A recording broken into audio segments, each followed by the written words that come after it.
ഇന്ന് തന്നെ ഡൗൺലോഡ് ചെയ്യൂ. കാണൂ നിങ്ങളുടെ ഫേവറേറ്റ് ഷോസ്. ഞാൻ അറിയാതെ പോയല്ലോ മോളെ.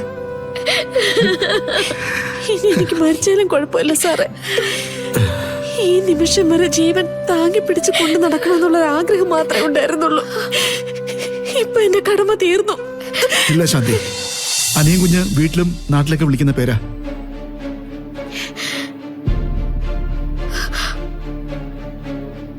ഇനി പിന്നെ ഈ നിൽക്കുന്ന ആരാണെന്ന് നിങ്ങൾക്ക് ആർക്കെങ്കിലും അറിയോ?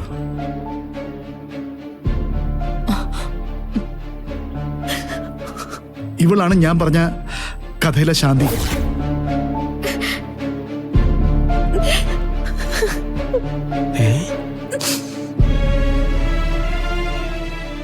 അവസാന സമയത്ത് ഞാൻ എന്റെ കുഞ്ഞിനെ ഏൽപ്പിച്ച് കാത്തു സൂക്ഷിക്കണമെന്ന് പറഞ്ഞ് ഏൽപ്പിച്ച ശാന്തി.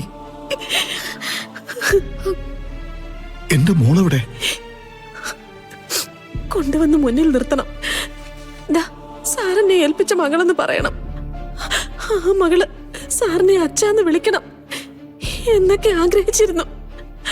പക്ഷെ ഞാനത് ചെയ്യുന്നതിന് മുമ്പ് സാർ തന്നെ അവളെ തെരഞ്ഞു കണ്ടുപിടിച്ചല്ലോ, ചേർത്ത് പിടിച്ചല്ലോ, മോളെന്ന് വിളിച്ചല്ലോ.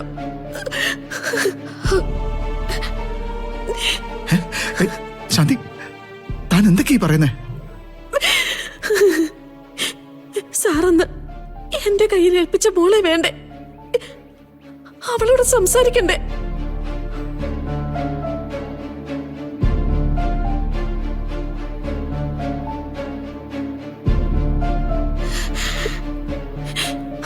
അമ്മ നിന്നോടൊരു വാക്ക് പറഞ്ഞിരുന്നില്ലേ, ഒരിക്കൽ അച്ഛനെ നിന്റെ മുന്നിൽ കൊണ്ടുവരുമെന്ന്?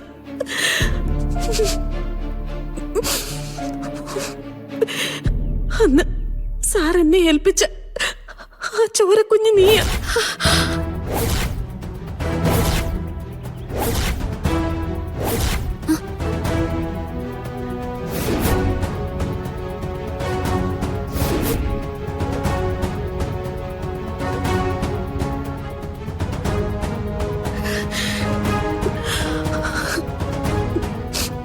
ഒരുപാട് പേര് പിന്നാലെ ഉണ്ടായിരുന്നു. ആരൊക്കെയാണെന്ന് എനിക്ക് തന്നെ മനസ്സിലായില്ല. പിന്നെ രക്ഷപ്പെടാനൊരു മാർഗം പട്ടണത്തിലൊന്നും നിൽക്കാതെ ഏതെങ്കിലും കുഗ്രാമ പ്രദേശത്ത് പോയി കൂടുക എന്നുള്ളതായിരുന്നു. പോയിടത്തൊക്കെ ഞങ്ങളെ അമ്മയും മോളുമായിട്ട് എല്ലാരും കണ്ടു. ഞാൻ വളർത്തിയ ആ മോള് തന്നെയാ സാറ് കണ്ടുപിടിച്ച് കൂടെ നിർത്തിയിരിക്കുന്നത്.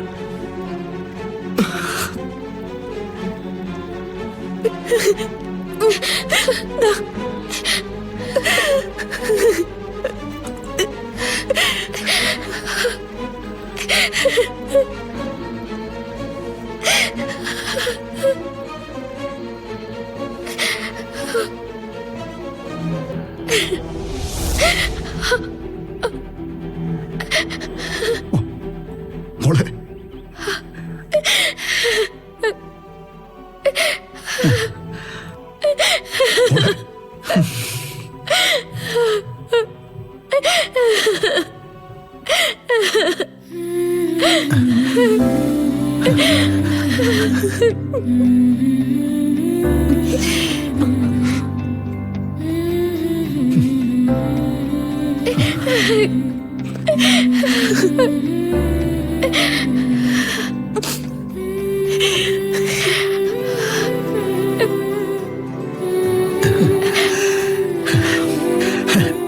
നീ അടുത്ത് വരുമ്പോ മകൾക്ക് കൊടുക്കാനുള്ള സ്നേഹം മുഴുവൻ നിന്നിലേക്ക് വരുന്നുണ്ടെന്ന് ഞാൻ പറഞ്ഞില്ലായിരുന്നു?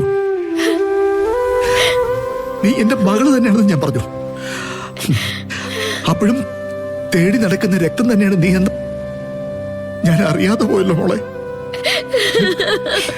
ഇനി എനിക്ക് മരിച്ചാലും കുഴപ്പമില്ല സാറേ.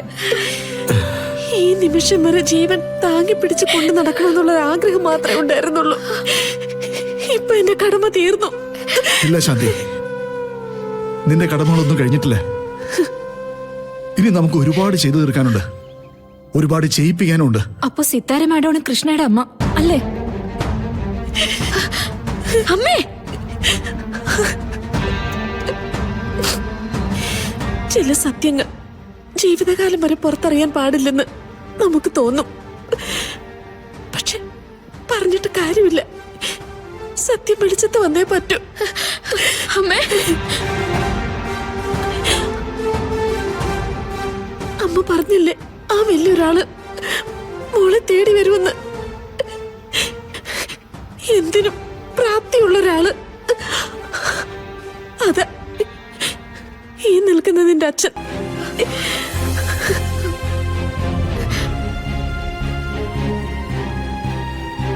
ഓ, എന്നാലും ഇത് വല്ലാത്തൊരു കണ്ടുമുട്ടലായിപ്പോയി സാറേ.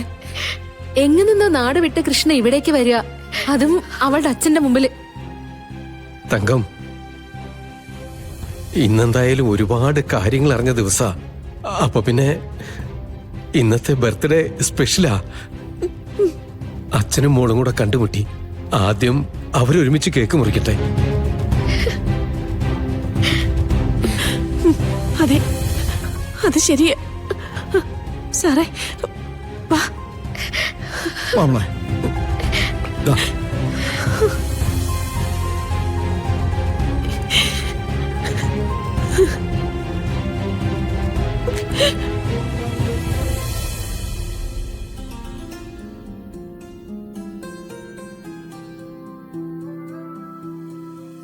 മോനെ, ഗാഥമോൾ ഇപ്പോ ഓക്കെ ആയിട്ടുണ്ടാവും. അമ്മ പോയി വിളിച്ചോണ്ട് വരാം. ഫംഗ്ഷൻ നടത്തണ്ടേ? ആരെ ബോധിപ്പിക്കാനമ്മേ ഈ ഫംഗ്ഷനിൽ നിന്ന് ഗാഥ ഇറങ്ങിപ്പോയത്? അതിന്റെ കാരണം ആ കുട്ടി പറഞ്ഞല്ലോ. മറ്റുള്ളവർ കാണാത്ത കാര്യം അയാൾ മാത്രമേ കണ്ടുള്ളൂ. വേറെ ആർക്കും ഉണ്ടാവാത്ത തോന്നൽ അയാൾക്ക് മാത്രം ഉണ്ടായി. നമ്മളൊക്കെ വെറും വിട്ടികൾ. മോൻ അത് വിട്. തൽക്കാലം ഫംഗ്ഷൻ നടക്കട്ടെ. എനിക്ക് താല്പര്യമില്ല. നവീൻ, ഞാൻ പറയുന്നത് കേക്ക്. എനിക്ക് താല്പര്യമില്ല എന്ന് പറഞ്ഞില്ലേ? മണക്കുഞ്ഞെ അതൊക്കെ അഴിച്ചു മാറ്റിക്കോ. സാറേ, മോനെ നവീൻ, എടാ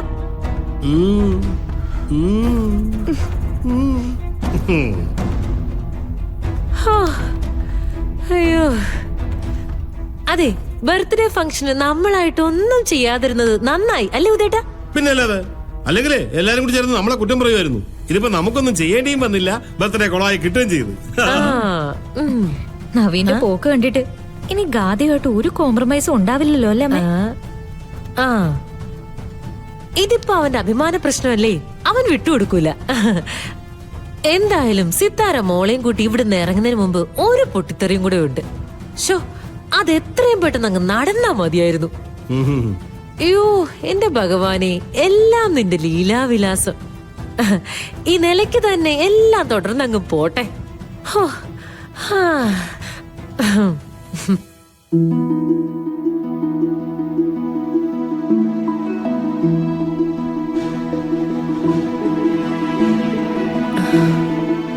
എന്റെ പൊന്നു സാറേ, എന്റെയൊക്കെ ഒരു ജീവിതത്തിൽ കാണാവുന്ന ഏറ്റവും വലിയ സന്തോഷമാണ് ഇപ്പൊ ഈ കൺമുമ്പിൽ സംഭവിക്കുന്നത്. ഞാനും അതേ ഞെട്ടല്ല കേട്ടോ അനിയൻ സാറേ. ഗോപാല, എന്റെ ജീവിതം എപ്പോഴും ഇങ്ങനെയൊക്കെ തന്നെയായിരുന്നു. അപ്രതീക്ഷിതമായ കാര്യങ്ങളാ ജീവിതത്തിൽ സംഭവിക്കുക. ആദ്യം ഞങ്ങൾ കൂട്ടുകാർ ഒരുമിച്ച് നടക്കുന്ന സമയത്ത് അതിന്റെ പേരിൽ എല്ലാവർക്കും ഇടയിൽ എനിക്ക് നല്ല സ്ഥാനമായിരുന്നു.